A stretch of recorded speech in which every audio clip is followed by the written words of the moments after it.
আপা আপনি তরমুজের সাথে কেন বিয়ে করবেন? আপনার তো তরমুজ দুটাই আছে, আপনার দরকারে গাজর শসা এগুলোর সাথে বিয়ে করবেন। বলেন কি?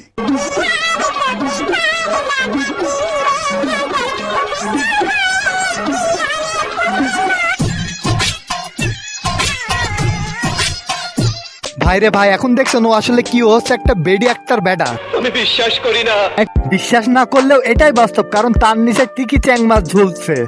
আমি আগে মুসলিম, তারপর বাংলাদেশি। সেটা নয় বুঝলাম আপা, কিন্তু আপনি বেডা না বেটি এটাই তো আমরা বুঝলাম না। নাড়ানাড়ি না দিলে আপনাকে ভালো লাগে না। আমি এত সুন্দর করে সাজি, তাও আপনাদের ভালো লাগে না। আমি আর কি করব, নাড়া দিতে আমার আর ভালো লাগে না, হাত ব্যথা করে।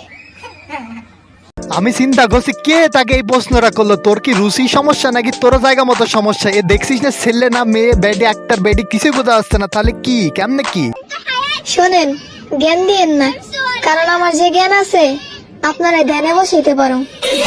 আপা আপনার তো অনেক জ্ঞান, একবার তরমুজের সাথে বিয়ে করেন, একবার গাজর শসা। আপনার তো হেভি জ্ঞান, আপনার সাথে তো আমরা মানাতে পারবো না। নাড়া না দিলে আমরা কি দেখবো?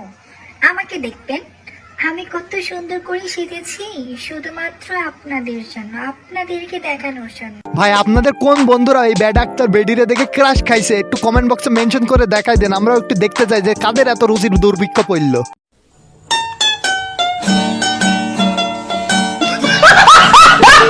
আজকে ভিডিওটি এই পর্যন্তই ছিল। যদি ভিডিওটি ভালো লেগে থাকে তাহলে ফেসবুক পেজটি ফলো করে দিবেন, আর কেউ যদি ভিডিওটি ইউটিউব থেকে দেখে থাকেন তাহলে ইউটিউব চ্যানেলটি সাবস্ক্রাইব করে দেবেন। ধন্যবাদ।